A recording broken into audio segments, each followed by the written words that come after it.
So the goal of linear regression here is to find a target function, is basically to find this line, basically a line that is going to fit our data and that is going to minimize this error, which is nothing but the sum of squared residual that we have already talked about in our dysentery lecture. So this way we can basically plot our linear regression model, and it is going to just find a target function. So target function here is a model, and model is nothing but our straight line in the case of linear regression. So let's see how this simple linear regression works out. So in this simple linear regression, this simple term is used whenever our input, or that is explanatory variable, is single. So what I really mean by that is, let's see, we are doing a program where we are predicting, that is salary of an employee based on, that is experience, years of experience of the employee. So based on these value, years of experience, we are going to predict whether that person will have, that is higher salary or lower, and so on. So you can clearly see here, let's say the person who has 3 years of experience was paid, that is 10,000, and similarly the person who is having 2 years was paid 5,000, and so on. Now you will make a model, that is simple linear regression model, out of this data, and whenever the model will be created, let's imagine that now our model is created using the algorithm that is given by simple linear regression. We are going to talk how this simple linear regression model works in a minute now, but let's see, just imagine now, using this data that we have, we created this model using simple linear regression. Now we can use this model to predict for, that is unseen data by this model before. So let's see if we can predict, that is the value of years of experience is 4. So we are going to predict what would be the salary if our years of experience was 4, which is this value. This is not seen by our model before. So you can clearly see this data will be given to train our model. So this is our simple linear regression. So how to find now simple linear regression? So you can see here our input variable and output variable. Here the input variable is nothing but this years of experience, and this is only single. So we have only one input, and there is only one input, and that is going to predict our output. So in that case we use simple linear regression whenever you have single explanatory variable or single feature. So this x is also called as a feature. Using this input that we have, only single input is used to predict the output, then in that case it would be simple linear regression. And there is also another variance of linear regression, which would be multiple linear regression. So what is the difference between single and multiple linear regression? Although the working of simple and multiple is quite similar, but only the difference between them is the input. So the input that we are going to use in order to create a model, that is only the difference. So if I make a model by using more than one input, let me take example. If I am predicting the salary over here based on 2 categories of data, like years of experience and that is department. Let's see.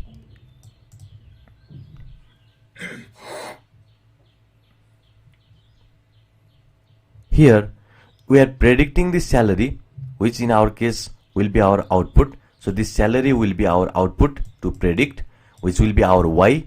And similarly these 2 variables here, see here, the years of experience and the department which basically our employee be working on. So these 2 is our input or features.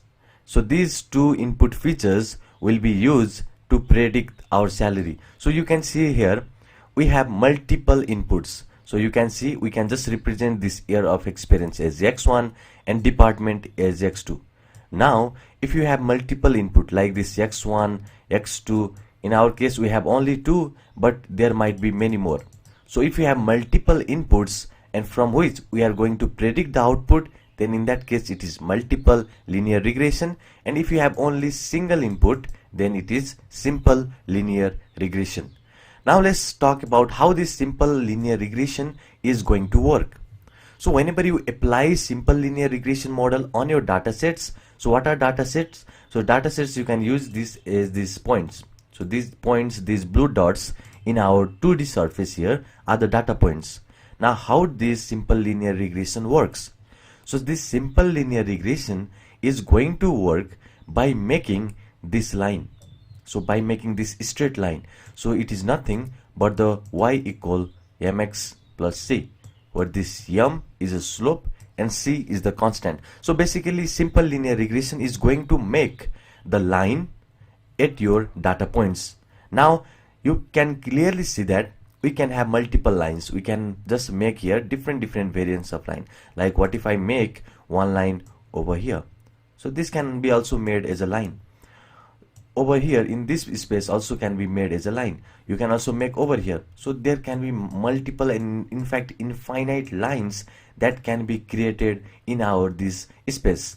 So you can see you can create over here. But why did we choose only this red line? There might be many more. You can also draw over here. So you can draw over here. You can also draw multiple line over here. See, you can also draw over here, and you can also draw over here.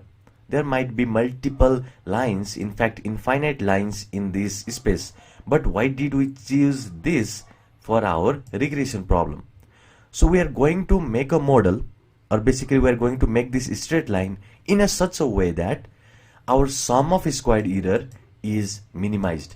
So we will have multiple lines in our domain. So this line can be also here, this line can be also here, and so many lines will be plotted over here. But this simple linear regression, that basically this algorithm is going to choose that line which will make sum of squared error minimum. So what is the sum of squared error? Let's see. Let's take a two example for our these data sets. So let's say I have another line over here, and let's take this red line also, the second example, and this one is our next example. So let's see which of our these lines, or which of these straight lines is our basic or basically good prediction. So which of these lines are making a good prediction? So let's take this as a first example, and we will take this as a second example. So based on these two lines, although I have already told you there can be infinite lines, and among those infinite lines our simple linear regression model is going to choose only one that will minimize our error. Now let's check among these two lines. For just example, let's take these two lines and let's see which of our model is best, or which of this straight line is best for plotting this data. So let's see. First of all, let's go with this second line firstly.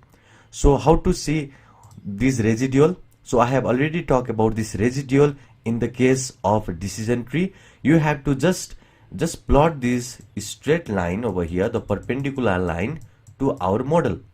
So this model is nothing but our prediction. So this is predicted value, and these points, these blue dots over here, is our observed value. So you can see this observed and predicted distance is nothing but our error. So this is our error. So you can see we have this much of error.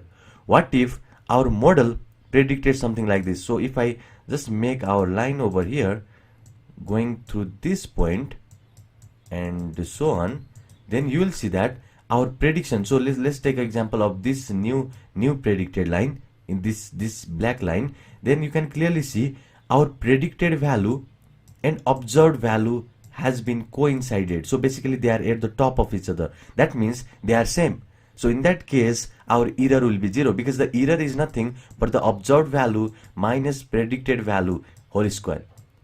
And in our case the observed and predicted are same. So that means the value, that is the residual value, the distance between observed and predicted is 0. So whenever we take a square of 0, it becomes 0. So in that case our square residual will be 0. So now I'll just remove this. This is not what we are going to use. So let's do this for first one. So you can see for the first line we just draw the residual. Now let's go for the second points. So let's take the second points also and draw the residuals. So residuals is nothing but this distance between predicted and observed, and similarly just let's draw for each of these, that is line. So let's draw for these points. These points, we have multiple points over here, so these are all the residuals. So for these all the blue dots, you have to calculate the residual. So you can see for each of these points we have so many, you can clearly see so many errors has been found for each of these points by using this line. Now let's use the same technique, that is the technique of residual, for our model that is predicted by our linear regression, which is this red line, and see if it will minimize our error or not. So you can see, if I just make our distance now again, so I'll just plot some distance. So distance is the residual between observed and predicted on this new red line. So you can clearly see now, so the distance, that is the residual that we will get by using this line, is way that is bigger.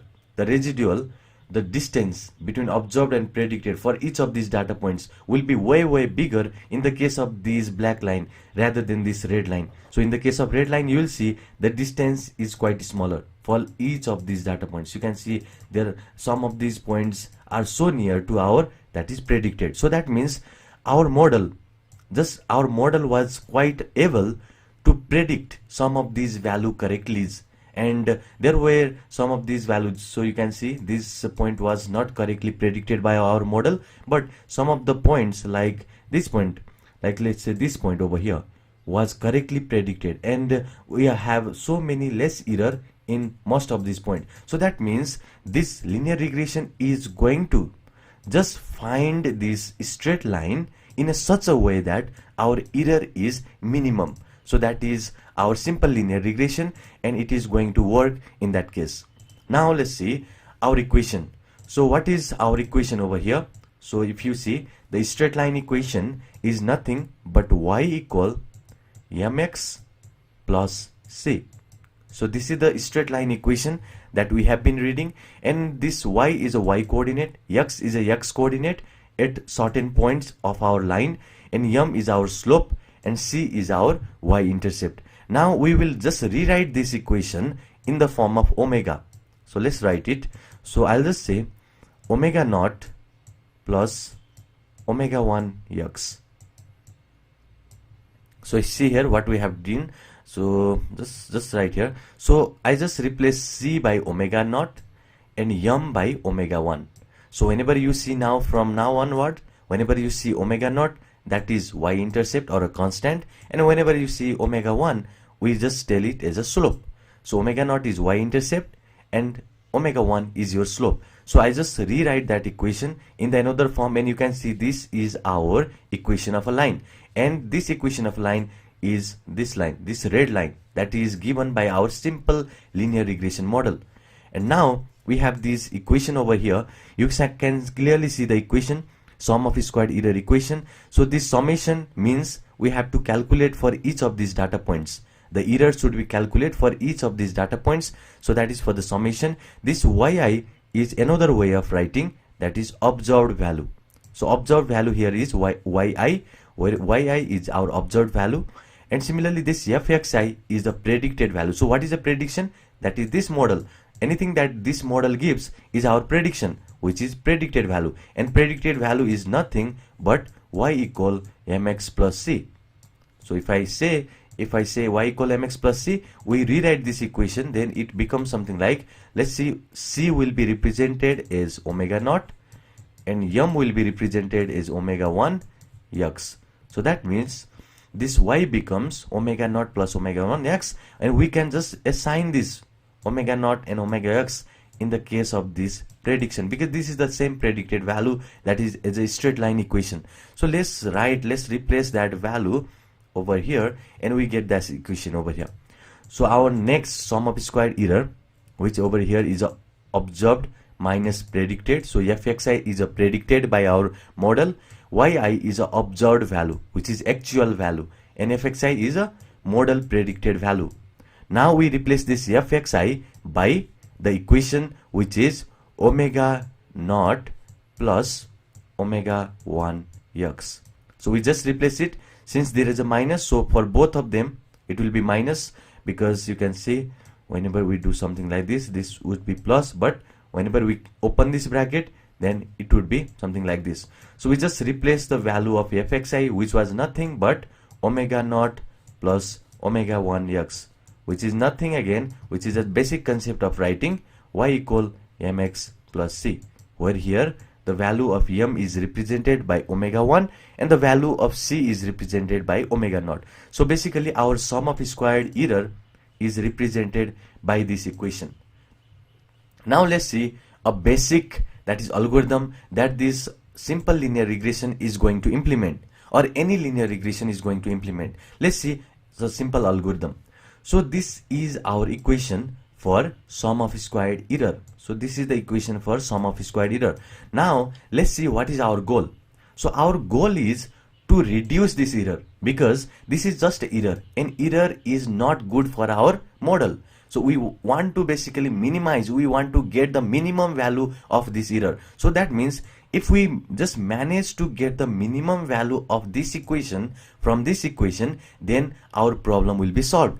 Now if I just make a plot of this, that is sum of squared error, with this equation, just giving different value of x and y and omega naught and omega 1, which is basically our equation over here. So omega naught is nothing but the y-intercept, and omega 1 is nothing but our slope. So giving different value of these c, m, x, and y, if I plot a graph of our, that is SSE, that is sum of squared error, then we will have something like this curve. So we will have this curve where we are going to plot. I have already told you, if we plot this equation taking different value of omega naught and omega 1. So what is omega naught and omega 1? This omega naught and omega 1 are nothing but we call it as a regression coefficient. So whenever I plot for the different value of this regression coefficient, where this regression coefficient is our x-axis, so this RC is nothing but a regression coefficient, something like W naught and W1 and so on. So this W0 is a constant, but W1 is our Y1 or omega 1. So here if I make a plot of this omega 1 for the different value of omega 1, here yi is basically the observed value, x1 is our input. We can only change this value of omega 1. This omega naught is a constant, it will be not changed, it will be always a constant. We can only change the value of omega 1, which is nothing but our slope. So just plotting the slope in the x-axis and computing this equation and plotting the graph like this, so our sum of square error will just come something like this graph, and this graph is nothing but a convex curve. So this graph is a convex curve graph. So convex curve, our graph is a convex curve over here. So I have already told you before, our main goal in the linear regression is to minimize this sum of squared error. Now we plot the graph of sum of squared error, which is right here. So now if we get the minimum, that is minimum value of sum of squared error from this graph, then our problem will be solved, because at that point our sum of squared error will be minimum, which is the goal of simple linear regression, or in fact any linear regression model. So linear regression model will basically implement an algorithm in order to get this minimum error. So you can see in this curve, in this convex curve that we have got while plotting this sum of squared error equation, then you can see this point over here will have the minimum sum of squared error. This point. Why do you think this point? Because if I go over here, this point does not have sum of squared. So if I go over here and just plot, you can clearly see sum of squared error at this point is higher than this point. So now you will be able to just tell by just looking at this point. At this point our sum of squared error will be minimum than other point. See, in this point it is greater than this point. So this point over here where your sum of squared error is minimum, which is at this point, at the minimum point of the curve, this point is called as a global minimum. So this point is a global minimum, and this point where the sum of squared error is minimum is global minimum, and this linear regression will try to find this global minimum where our sum of squared error is minimum, because we don't want our error in the program. We don't want that. We want to reduce the error, because if we reduce the error, our program will be accurately predicting. So we don't want this SSC to be maximum in our program. So that is at this point, and this point is called as a global minimum. So we want to find this global minimum out of this curve. So how to do that? With the help of some algorithm, and the algorithm that we are going to use here is called ordinary least squares, that is OLS algorithm. So OLS algorithm is basically ordinary least squares algorithm. This is going to find this point where we have lowest sum of squared error, which is basically another way of finding the global minimum. So global minimum is nothing but a point where the sum of squared error, a point where our error will be minimum, and this OLS is going to find this global minimum directly. So how do it find that? So let's see, our curve is over here. We plotted the curve of this SSC over here.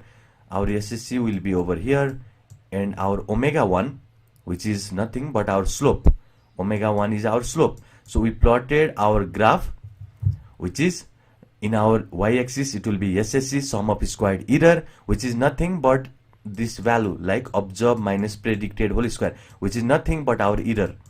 So we plotted our error graph, and now our main goal is to find this point where we have the global minimum. That is same as saying to find the lowest sum of squared error, because it will be at that point. Here you can see, if you see here, this point has the, that is bigger than this point. You can clearly see from the graph, this point has a lower sum of squared error. See clearly. So here it is the origin, and as you go upward, the sum of squared error increases. So that means you will have some value over here. Maybe I'll just say 1, and it will be 2, 2, 3, and so on. In here I'll just say 10 for now. Then you can see at this point our sum of squared error is 1, and at this point our sum of squared error is 10. So obviously we will choose that point where we have sum of squared minimum, because this is the error we don't want in our program. So that means this point is our global minimum, where our sum of squared error is minimum in entire graph. So if you find a point in the entire graph where you have a small sum of squared error, the minimum sum of squared error, then that is global minimum. So now the algorithm that it is going to use is called as a OLS, which is ordinary least squares. Ordinary least squares, in order to find this global minimum. So how do we need to implement this ordinary least square? So what we are going to do is, basically at this point over here, let me show you. At this point, the slope, which is m, the slope of a graph, or the slope of this graph, particularly the graph is of SSC. This graph represents our SSE. So at this point, at the global minimum point, where our SSC will be minimum, the slope will be 0. The slope of the curve will be 0. So that means if we find the slope of this equation, and if we replace it with the 0, because at that point, this point is our global minimum, because at this point, basically let me show you over here, at this point where our global minimum is 0, where our, let me just put it here. So we have this curve, we have this graph basically over here. Let me just draw right here. So we have this graph of global minimum. So we have this graph, and at this point, at this point, our curve will have lowest sum of squared error, and at this point our slope, and this slope of SSC, the slope that is given by SSC will be 0. So how to find the slope of this graph? How to find the slope of this graph? So if you want to find the slope of SSC, we are going to use the partial derivative. So partial derivative of any function with respect to that parameter is going to give us a slope. And if we are going to make a slope equal 0, then that means we are going to find that global minimum. So now what we really want to do is find the derivative, partial derivative of this equation with respect to omega naught and omega 1, because that is our parameter, that is our slope and y-intercept. So if we find the partial derivative of this equation, so let's see what we are going to find. So partial derivative of this equation, which is right here, so if we find the partial derivative of this SSC with respect to omega naught, and similarly if we find the partial derivative of this equation again with respect to omega 1, and if we just make it as a 0, if we make it as a 0, then we are going to basically get that global minimum, which is in our equation. If I just show you in our plot of SSC, our main goal was to find this point, and at this point the slope of the curve will be 0, the slope of a curve. And in what relation we are going to make this curve? With the relation of omega. So that means we have to take the omega naught and omega 1 and basically take the partial derivative of this equation, which is right here. Take the partial derivative of this equation with respect to omega naught and omega 1 and just make it as 0, and that will be our equation for our global minimum. That means at these 2 points 1 and 2, we are going to get our global minimum. And by solving this, you are going to get 2 equations that is going to give us omega naught and omega 1. So solving these 2 equations, that is here, first equation and second equation, you are going to get omega naught and omega 1. And omega naught is nothing but y-intercept. Omega 1 is nothing but that is slope. Now if you have slope and a y-intercept, then we can just make an equation of a line, a straight line, which is y equal m times. So m is nothing but this omega 1. So let me just write omega 1. So m is omega 1 times x plus c, or omega naught. So now let's take an example like omega naught and omega 1 is determined. Now let's give some value after the determination. So I'll just say omega 1 is 2x, and let's say omega naught was 4. Now our straight line equation is given. Now after this, we find the value of omega naught and omega 1 by these 2 equations, we can get clearly our equation of straight line, and this is nothing but the straight line that our linear regression model will give. And using this straight line, now we can predict the value of y just giving the value of x. So just giving the value of input, some input value, we can predict the value of y. So that is simple linear regression. So basically what we do is we find the global minimum point, we just compute the value of omega naught and omega 1, and using this value we are going to basically make a line, straight line equation, which is omega naught plus omega 1 x. And using this equation we are going to basically predict for the input x, we are going to predict the value y, and that is the working of simple linear regression, and in fact all the linear regression. Okay, so that is all in this lecture. In the next lecture we will dive deep into this equation and see how we can do numerically, and we are also going to cover some numericals applying this equation in the tutorial session. See you in the next one.